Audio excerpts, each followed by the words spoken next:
বিশ্বের অন্যতম উড়োজাহাজ নির্মাতা প্রতিষ্ঠান বোয়িং 2019-20 সালে বড় ধরনের ধাক্কা খায়। তাদের সবচেয়ে জনপ্রিয় narrow body aircraft Boeing 737 max 8 এর একের পর এক ক্রয় আদেশ বাতিল হতে থাকে। পরপর দুটি বড় দুর্ঘটনায় কয়েকশো মানুষের মৃত্যুর পর এক পর্যায়ে এই সিরিজের সব উড়োজাহাজ চলাচল পুরোপুরি বন্ধ বা গ্রাউন্ডেড করে দেওয়া হয়। এরপর বোয়িং তাদের স্বপ্নের এই সিরিজ নিয়ে বিশাল বাণিজ্যিক ক্ষতির মুখে পড়ে। মার্কিন কোম্পানি বোয়িং থেকে বাংলাদেশ বিমান যে 14টি উড়োজাহাজ কিনতে চলেছে তার 4টি এই বিতর্কিত সিরিজের। অর্থাৎ সারা পৃথিবী নিরাপত্তার শঙ্কায় যে উড়োজাহাজ থেকে দূরে সরে গেছে, বাংলাদেশ সেটি গ্রহণ করছে।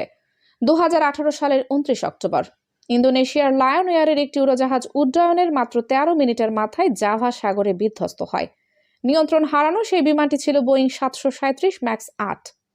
এই দুর্ঘটনায় 189 জন যাত্রী এবং ক্রুর সবাই নিহত হন। তদন্তে জানা যায় উড়োজাহাজটির স্বয়ংক্রিয় নিয়ন্ত্রণ ব্যবস্থা বা ফ্লাই বাই ওয়্যার সিস্টেমে ত্রুটি ছিল। এর মাত্র 5 মাস পর 2019 সালের 10 মার্চ ইথিওপিয়ান এয়ারলাইন্সের একটি বিমান উড্ডয়নের পরপরই বিধ্বস্ত হয়। এটিও ছিল একই সিরিজের। এই দুর্ঘটনায় 157 জনের সবাই মারা যান এবং এতেও একই ধরনের আধুনিক নিয়ন্ত্রণ ব্যবস্থার ত্রুটি খুঁজে পাওয়া যায়। এই দুই ঘটনার পর প্রকাশ পায় যে আরও অনেক বিমান সংস্থা উড্ডয়ন অবস্থায় এই সিরিজের বিমানের নিয়ন্ত্রণ নিয়ে সমস্যায় পড়েছিল। প্রথমে গুরুত্ব না দিলেও বিপুল প্রাণহানির পর বিষয়টি বড় দুশ্চিন্তার কারণ হয়ে দাঁড়ায়। যুক্তরাষ্ট্রের বেসামরিক বিমান চলাচল কর্তৃপক্ষ FAA এই সিরিজের ওড়ার যোগ্যতা নিয়ে প্রশ্ন তোলে।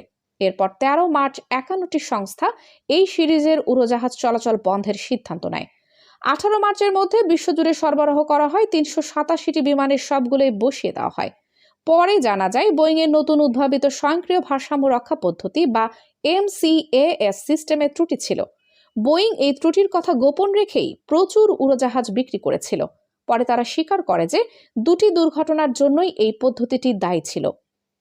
2020 সালে এসে FAA পাইলটদের আরও উন্নত প্রশিক্ষণ এবং সফটওয়্যারের উন্নতির শর্তে আবারও এই সিরিজকে ওড়ার অনুমতি দেয়। কিন্তু এই উড়োজাহাজ আর আগের মতো জনপ্রিয়তা ফিরে পায়নি।